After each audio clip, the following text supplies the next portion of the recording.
Friendship towards all, malice towards none. Dear viewers, I welcome you all to watch British Bangladesh Chamber of Commerce and Industry presents Business Talks, a special edition on the success story of Bangladesh on its 50th anniversary. We'll be talking today mainly about the success story of Bangladesh international relations, and we'll have some discussion on business, investment, and NRB affairs.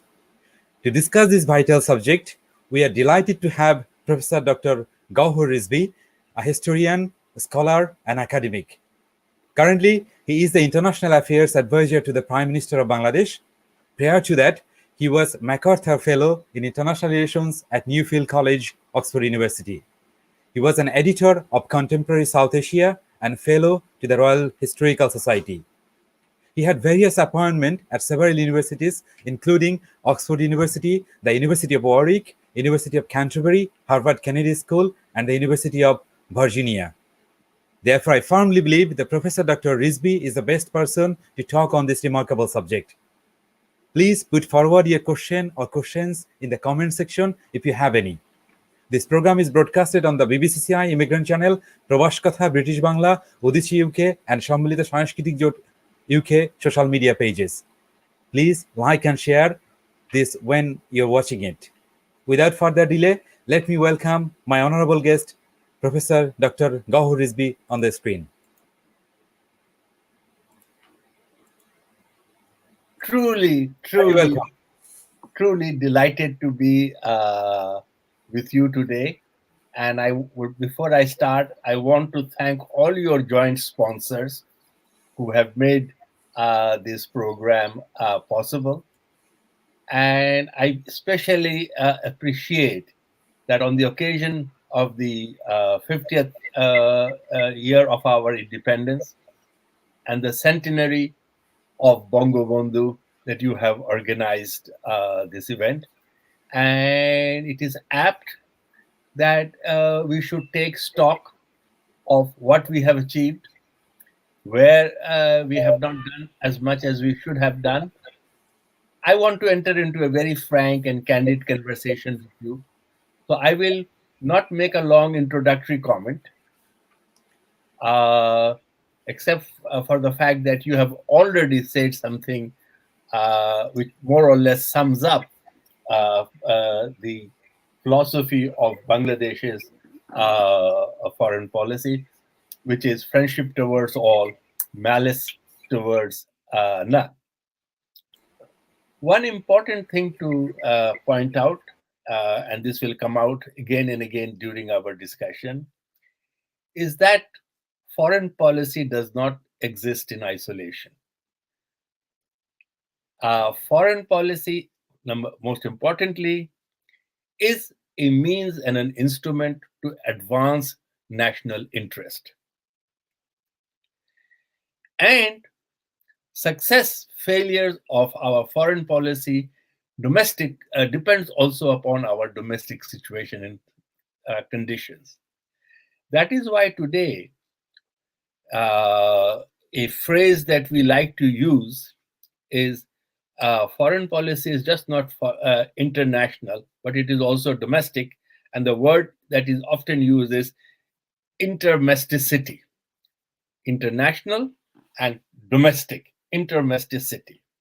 And throughout this conversation today, I'll be happy to share with you how we have built on our domestic successes and how now we are turning those into our international gains and some of the problems that we are facing. So with those few words, let me hand it back to you, Arefin, for you to fire away with questions as they come.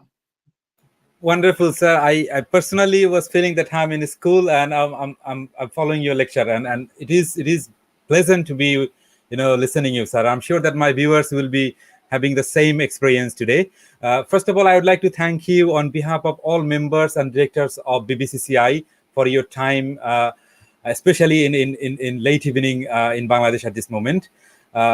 First of all, let's start beginning with the success story. The Bangladesh has had a double graduated from lower income to middle income nations and the LDC graduation. All credit goes to people of Bangladesh and the government of Bangladesh for its hardworking abilities and the visionary leadership. In brief, would you please tell us, our viewers, what does it mean to the international relations of Bangladesh, sir? Thank you. Thank you very much. I think it is a major, major step forward. We have moved from least developed LDC to this stage of being considered as a developing graduating into a developing society. This means throughout the world we have much greater prestige. It makes us feel that we have graduated to a higher level of development. And when that happens, the countries with which we deal with, they understand our achievements. It gives us a greater sense of pride. And the fact that, as you know, when we were born in 1971, unfortunately, our critics had disparaged us. They had used many, many unkind words about Bangladesh, from being a basket case to a failed state, and at one point also to say that Bangladesh had become a hole in the map. So if you think from where we started, excuse me, to where we have reached, it is to every Bangladeshi, this is a source of great pride. And also there is one aspect which we must not forget, that both during our liberation period, war, and also in the last 50 years, the expatriate Bangladeshis have played a great role, a significant role, an important role in the development of Bangladesh. So when we talk of the role of Bangladesh and the achievement of Bangladesh, we also recognize deeply the role of the expatriate community. We always realize that expatriate communities have a responsibility to the countries in which they live, but we also feel that they will remain a part of our growing, a land of their parents' forefathers, and continue to make the same contribution as that was made during the war of liberation. So for me, this occasion is especially important because I'm talking to the people who have contributed, and during the discussion, I will hope we can talk more about their contribution in the future. Thank you very much, sir. At the same time, our president, Mr. Bashir Ahmed, he made a small comments. Let me bring it to the screen. He says, it is great privilege to see Honorable Dr. Gowher Rizvi, International Affairs Advisor to His Honorable Prime Minister of Bangladesh at the BBCCI Business Bus platform as a guest of honor. We express our sincere gratitude and participation for your time, efforts, and contribution. Bashir Ahmed, President, BBCCI. Thank you, Bashir. I really appreciate your kindness. As you know, I have attended many of your functions. Always appreciated what you are doing, both in the field of economics, in the field of bilateral relations between Britain and Bangladesh, and also what I really appreciate what you are also doing to promote Bengali culture, language, music in this country. So all round, I'm so grateful to you and your colleagues for hosting this event. Thank you very much once again, sir. Thank you very much, Mr. Bashir Ahmed, as well for your comments. Sir, if we can turn to another success story, the 100th birthday of Father of Nation, Bangabandhu Sheikh Mujibur Rahman, and the Golden Jubilee celebration of Bangladesh was limited due to pandemic, but have seen world leaders' reactions to this success virtually. The presence of world leader was also remarkable. I have few questions. I'm sure that they are interrelated. What does it mean to Bangladesh's international relations? What do you want to say our friends internationally for their support and cooperations? And finally, what credits do you wanted to give the Prime Minister Sheikh Hasina and Awami League government for this success? Thank you again. As you know, the presence of all the South Asian leaders,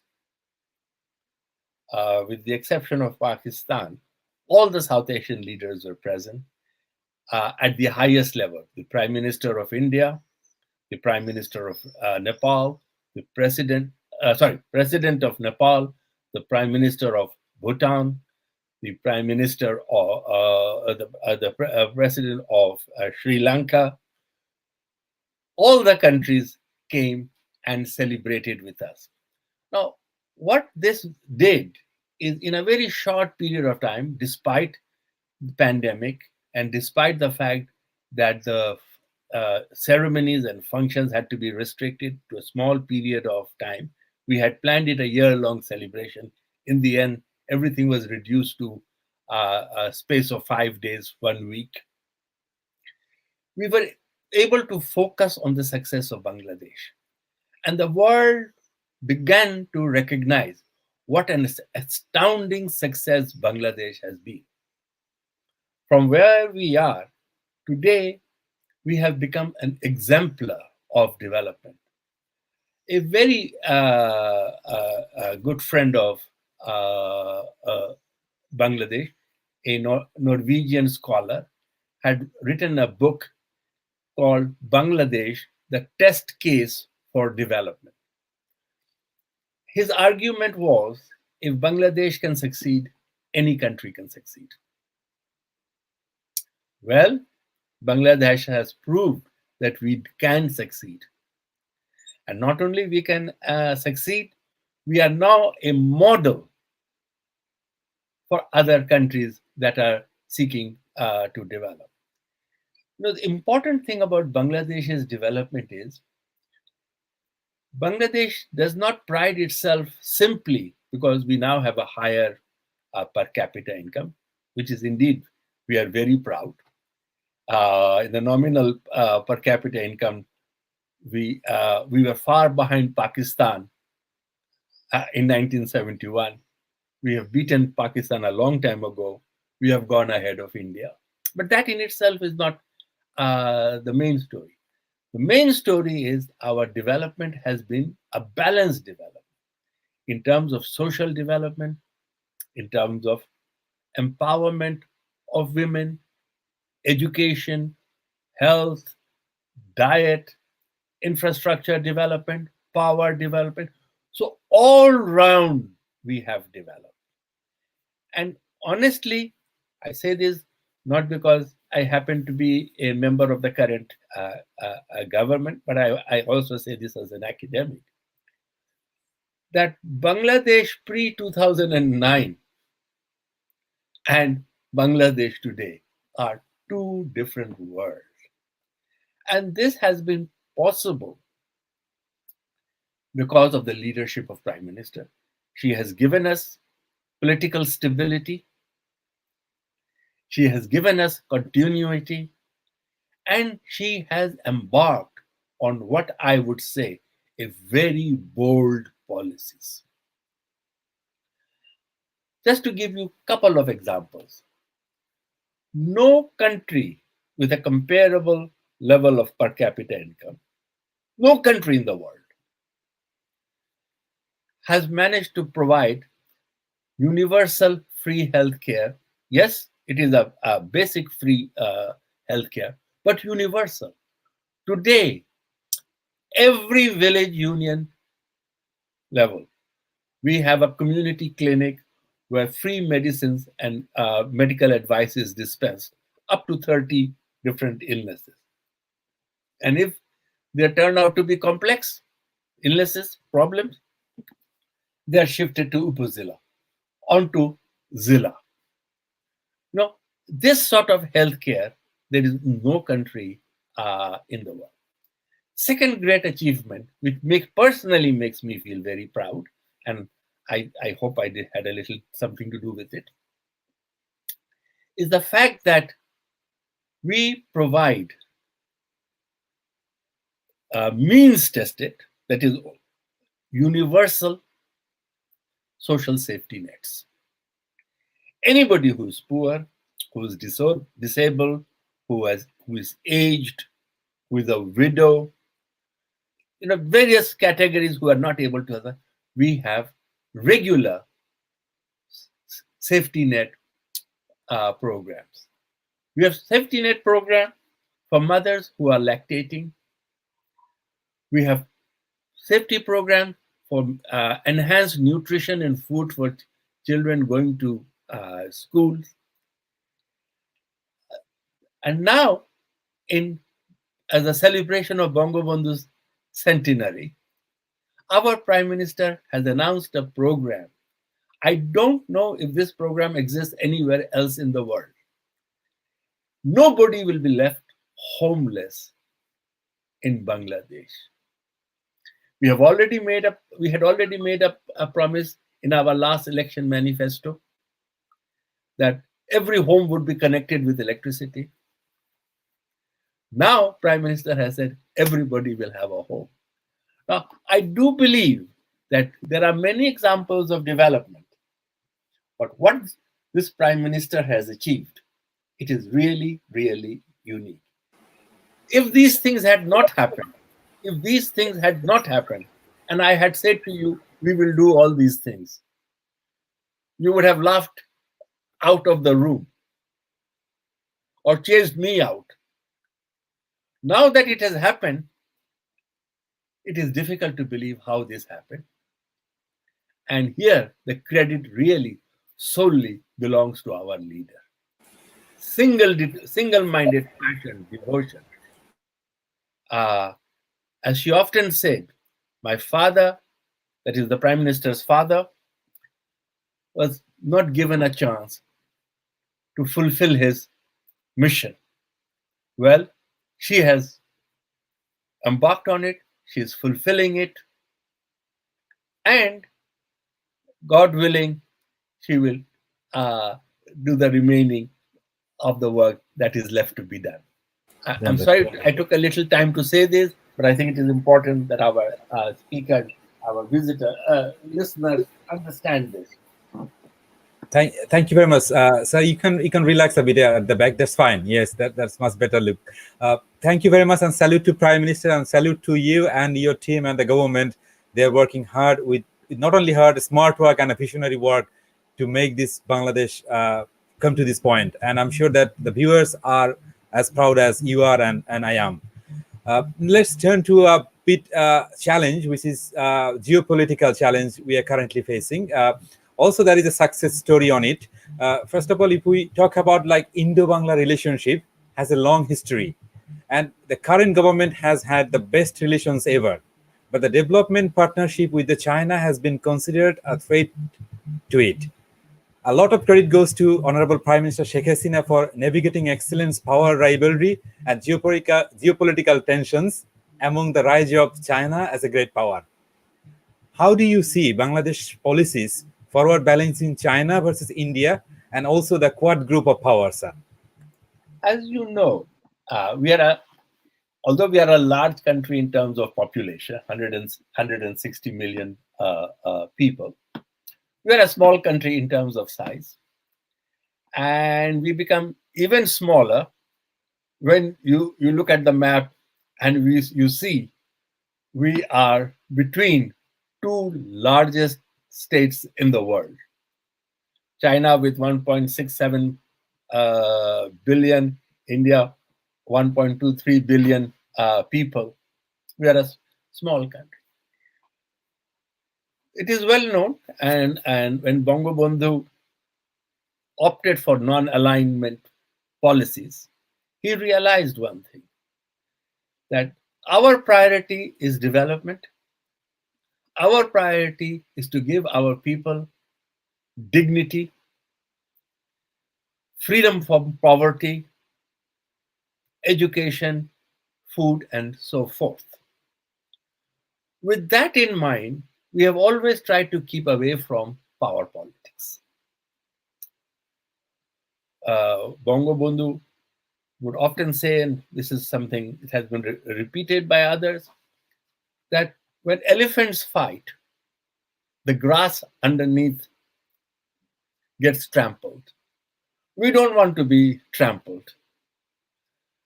Secondly, we have no reasons for any conflict either with China or India. India is our natural ally, closest ally. We have a shared view of the world affairs. We have shared culture and history. And most importantly, they fought with us shoulder to shoulder. And near a large number of Indian soldiers gave their blood for the liberation of Bangladesh. We don't forget that. Most important of all, it is beneficial for us. Today, we have duty-free access to Indian market without any quota. Nowhere in the world you can say non-reciprocal access to a market without any quota.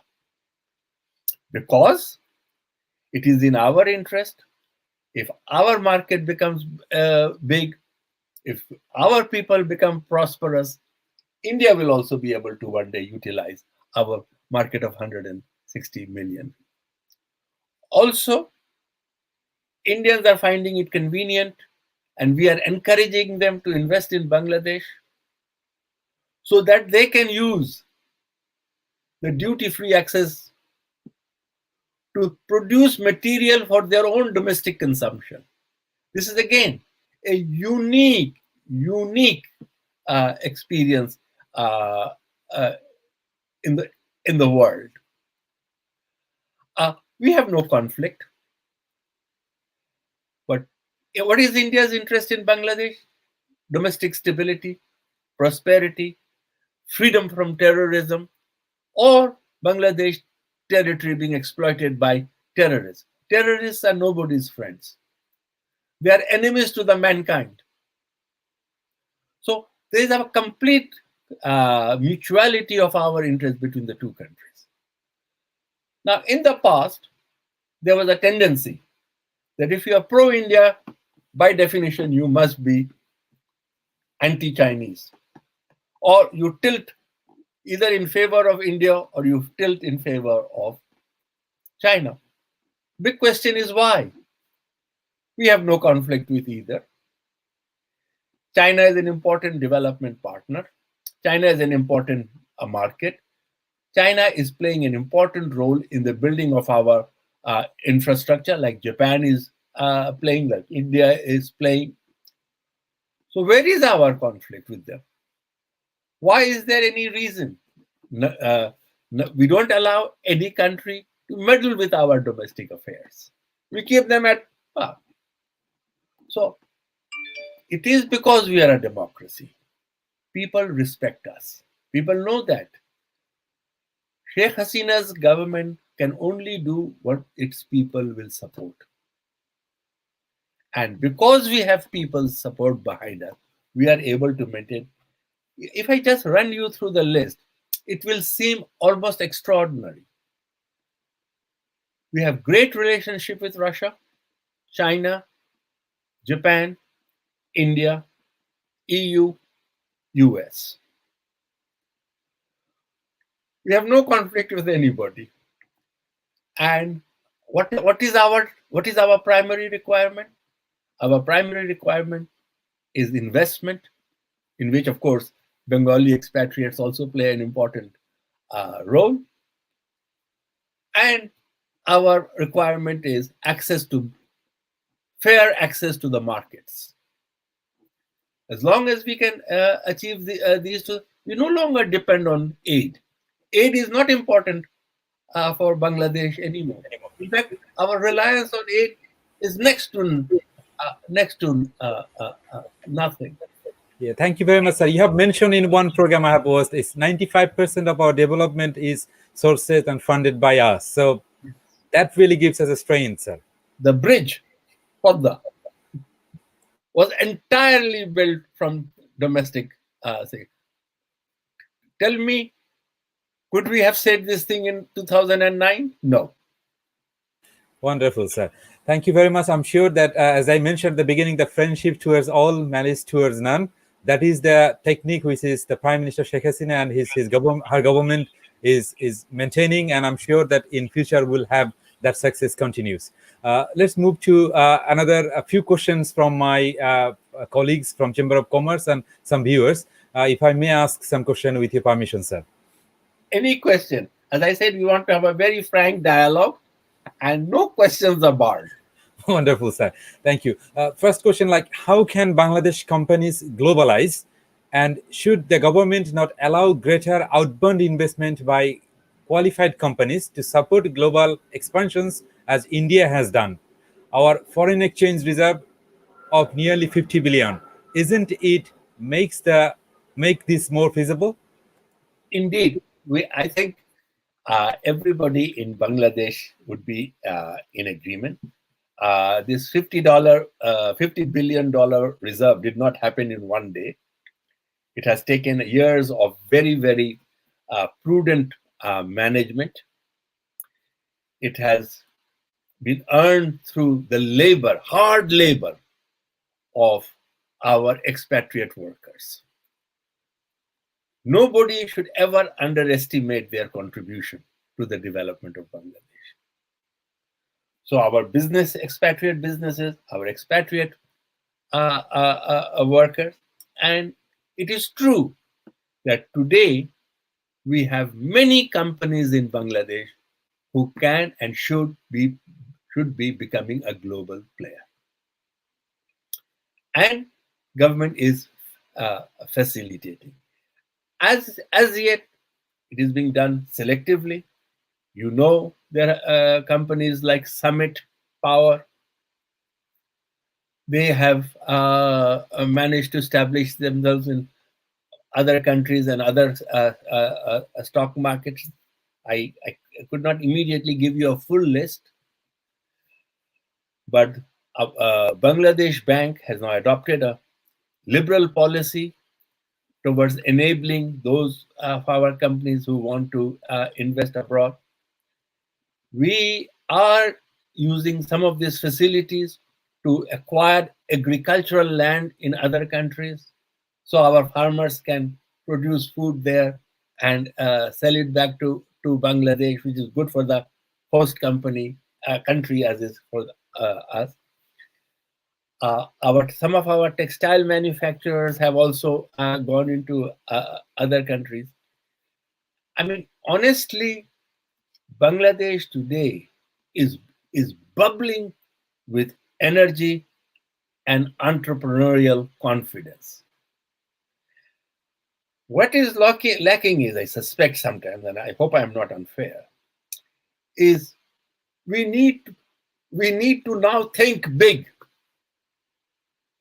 We cannot remain small-minded.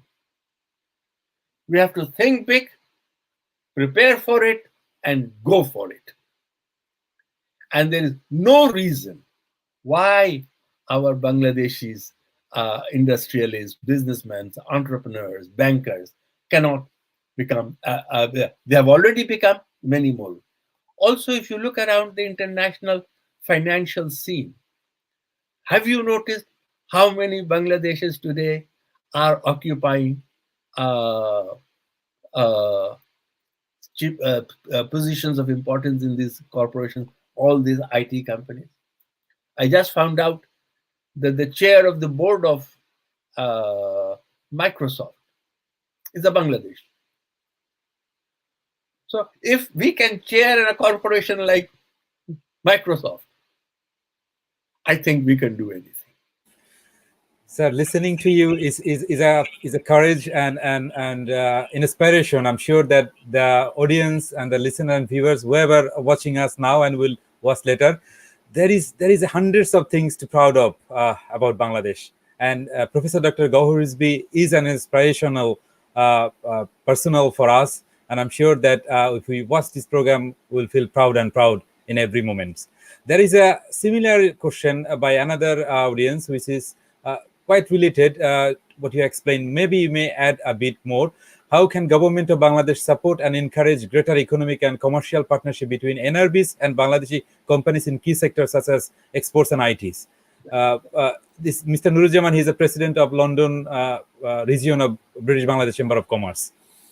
Mr. Nuruzzaman, you have asked the right question. In fact, this is what is also what we in Bangladesh are hoping. Obviously, as you know, we have learned through trial and error. We have made mistakes. We have reduced what is called regulations, etc., which has been difficult, which has made life difficult for investors. These have been reduced. The Bangladesh Investment and Development Authority has been given considerable power to facilitate expatriates to come and participate in the Bangladesh economy. I will be the first to admit, because I have had many people over the last 13 years that have been with the government. Some of them have had bad experiences. I have been with them. I have gone through with them. Partly, some of their experiences was because of the bureaucratic red tape, but that we have reduced. Partly for other personal reasons, a wrong partner or things like that. But today, I will just give you one example, one fact, which will tell you why you should not worry. No foreign investor in Bangladesh has run a loss. Now, that is a very big claim. Very big claim. Margin of profit might be, some might be smaller, some might be larger, but everybody is making a profit. It is a buoyant economy, both external and internal. So long as you have planned your investment, you have prepared yourself with the right personnel, right managers, right structure. This requires a lot of planning and work. Please understand, if you come to Bangladesh, we are all there to help, and especially Prime Minister's office, under which BIDA, BESA, export zones, etc., all of them fall under the Prime Minister's office. And we are there. We are there to facilitate you. Wonderful. Thank you very much, sir. You will be delighted to know that the British Bangladesh Chamber of Commerce and Industry is member of more than 50 chambers across the globe. And as you know, we have hosted many shows with BESA and also BGME and many investment partnerships, and the government, especially special economic zones authorities, to encourage the investment from Britain and from the mainstream towards Bangladesh. And in upcoming days, the British Bangladesh Chamber of Commerce and Industry will carry its activities. So we'll be taking a couple of more minutes on these questions. If you could briefly answer these two more questions, then I will turn to another two important topic. I will be more than happy. Go ahead. All right. Thank you, sir. There are a couple of questions, which is, if I may ask, the first thing is like, it says, what can Bangladesh learn from the explosive COVID crisis in India earlier this year and spread of Delta variants and now Delta Plus? And also there are, I'll be asking this question only, and then I'll move to the next session. Thank you. Thank you. It's a very important question.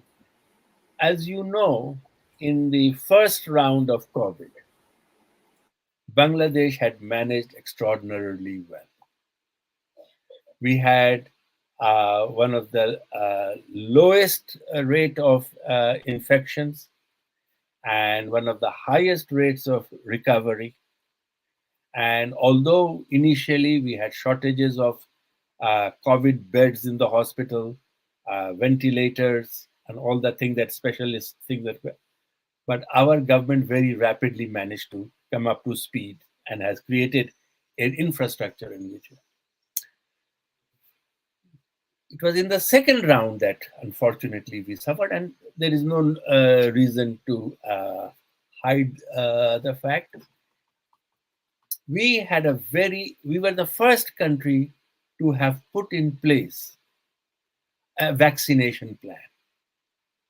We had acquired 35 million AstraZeneca vaccinations.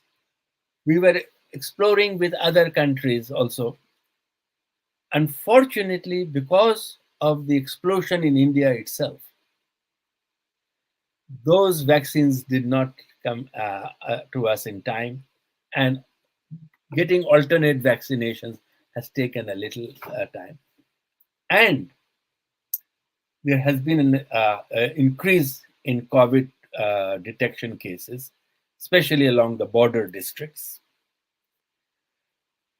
There is only one way in which we can deal with it. That is vaccination and more vaccination and vaccination for everyone. CDC, the Center for Disease and Control in the United States, they made a very important statement. He says the pandemic crisis is about those who have not been vaccinated.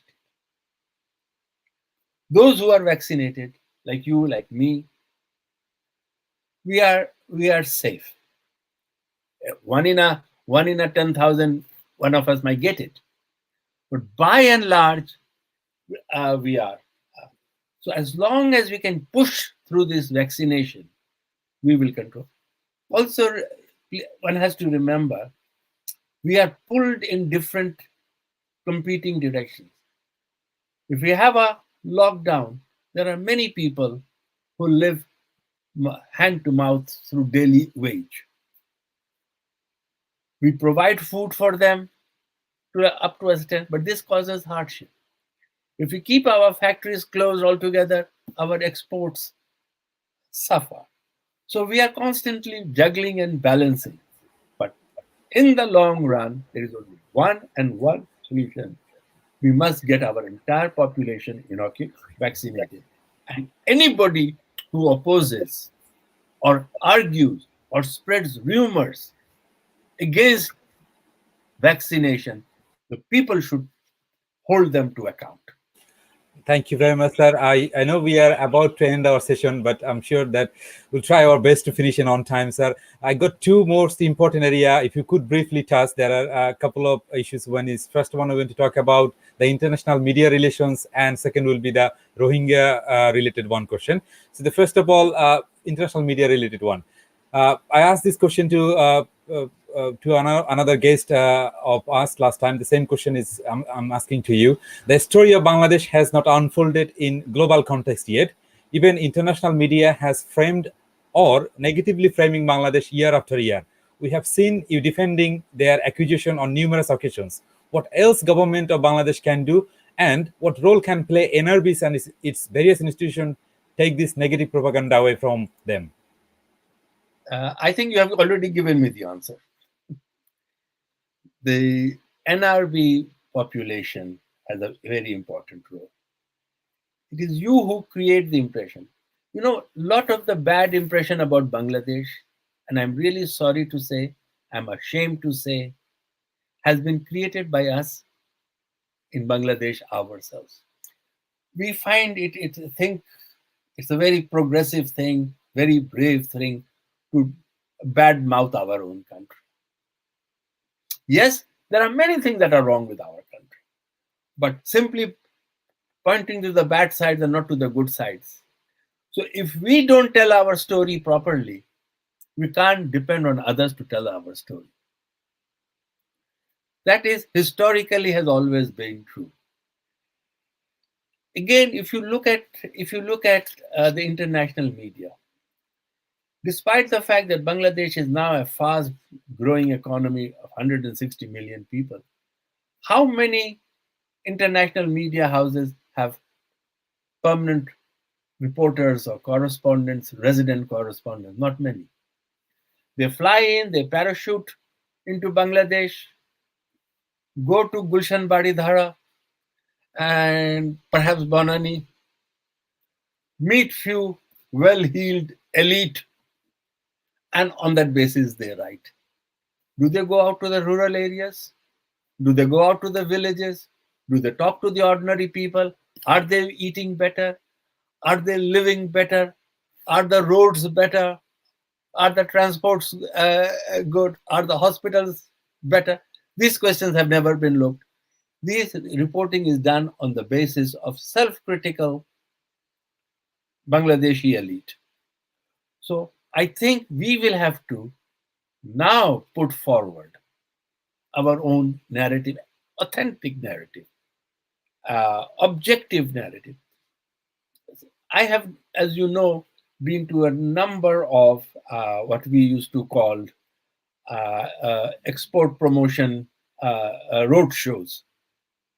Investor promotion road shows. When we would give out all the figures, economic, social, everything, market, invariably, any number of times, our host society businessmen would ask, why have you kept this such a secret? Why don't you tell this story to the world? And I think we have to tell that story. The 50th anniversary gave us an opportunity to showcase ourselves, even though pandemic restricted it. And I think on this we should build, and the NRB, we have now today in Bangladesh, one of the great pleasure it gives me is to see so many Bangladeshis teaching in universities in this country, writing for national dailies and newspapers and journals, reporting for televisions here. They need to put forward a more objective. I'm not asking that you should cover our sins. Yes, we have many things that we are not as proud, but please give us an objective theory. Thank you very much. Dr. Atiur Rahman, the former governor of Bangladesh, he says to me at the very beginning of our show, he says, Bangladesh's story is unfolding. So we need to really have come forward to say about it. And that is all about our show, sir, today. Thank you. And if you are there and listening, you know you are one of our great heroes. You have made enormous contribution to the country. God bless you. God bless all of you. And Arefin, thank you for this wonderful opportunity to talk to you. Sir, may I take one question about the Rohingya related, or shall I close it? Yes. I'm sorry, sir. I'm taking slightly longer than the time we expected. I have no problem. It is you and your viewers. Oh, wonderful. We are delighted to have you on, and as long as you want. But we'll be finishing soon, sir. About the Rohingya crisis, which is Bangladesh is an exemplary in accepting Rohingyas from Myanmar. On the other hand, the international community is almost silent on it. Some instances, they criticizing the hosting ability of our over 1 million of Rohingyas on our soil. The repatriation of this refugee is practically impossible in this current context. What is the government of Bangladesh's plan? And also, you have mentioned in many platforms that it is a global problem of Bangladesh. It is a global problem. But has global leaders have raised their concern yet enough? How do you involve our friends and allies to raise this collective voice against this Myanmar military regime? And what is your call to the international communities? Sorry, I may ask many questions, but all questions is one. These are all very, very important questions. Let me start by saying there are very few countries in developed world or developing world which will voluntarily host 1.1 million Rohingya refugees. Not only we are hosting them, we have made a commitment that we will only send them back voluntarily. We will not force repatriate them. And in order for us to send them back voluntarily, we want to make sure that their homes are safe. They go back to a safe, dignified life. Now, it's a very high ethical, moral standards that Bangladesh has set. But the problem is not in Bangladesh. The problem is in Myanmar. So the focus should be on Myanmar instead of some critics pointing into Bangladesh, why have we sent people to Bhashanchar, where we have built excellent facilities, etc. But that's not the point. Is we need to focus in Rohingya. How do we make Myanmar safe for their return? How do we hold the Myanmar government accountable for human rights violation and for acts of genocide? This, as you quite rightly said, this is a global problem. This is just not our responsibility. It is the responsibility and the conscience of the entire world to work on this. I want to leave with an important warning. If we think Rohingyas are a special case and we can turn a blind eye to it, it is a big mistake. There are minorities in almost every country of the world. If the people, the government, the military, the government of Myanmar can get away with it, others will think they can get away with it. Do we want to see more and more such global crises? The best way of preventing a global crisis is to setting an example of helping the Rohingyas to go back safely. So the United Nations, the US, the EU, China, India, Japan, all have a role, as indeed ASEAN. And especially we would like to see a greater role played by ASEAN, because Myanmar is more amenable to ASEAN because of their close relationship. I'm really happy that some sanctions are being put in place. These are just beginning. We need much stronger sanctions. We need sanctions of denial of market access, stoppage of foreign investment, travel, visas for the children of the military leaders who are studying in this country, and so forth. So if we all play our role, we will be able to, I don't say it will happen today or tomorrow, but we need to do these things so that they can honorably, with dignity, with safety, go back to their country. Wonderful. Thank you very much, sir. That's all from us. And I would like to request you if you could conclude the session. If I have anything I missed, you may add in few words. And if anything you would like to add on top of this, sir. No, all I want to say is thank you for organizing this event. If another opportunity presents once the pandemic is over, I would be very happy to come to British Bangladesh chamber to talk to you in person as I have done in the past. And we must engage our British Bangladeshi students and faculty and media more effectively. Thank you so much for giving me this chance. Thank you very much, Professor Dr. Gowher Rizvi. It is an immense pleasure and privilege talking to you. We are wishing you a very good health and prosperous Bangladesh international relations, and greetings you to Eid Mubarak of Eid al-Adha. And to all of you, Eid Mubarak. God bless you. Thank you. And dear viewer who was with us and will be watching later, please join us in next Sunday. We'll be broadcasting another series of Bangladesh Success on next Sunday at 3 p.m. UK time. And our guest will be Mr. Khalid Mohiuddin, head of Bengali division in Deutsche Welle. Till then, everyone, I wish you very good health, and good night to Mr. Dr. Gowher Rizvi, and good evening to London's, and good afternoon to the US viewers. Thank you very much for your time. God bless you.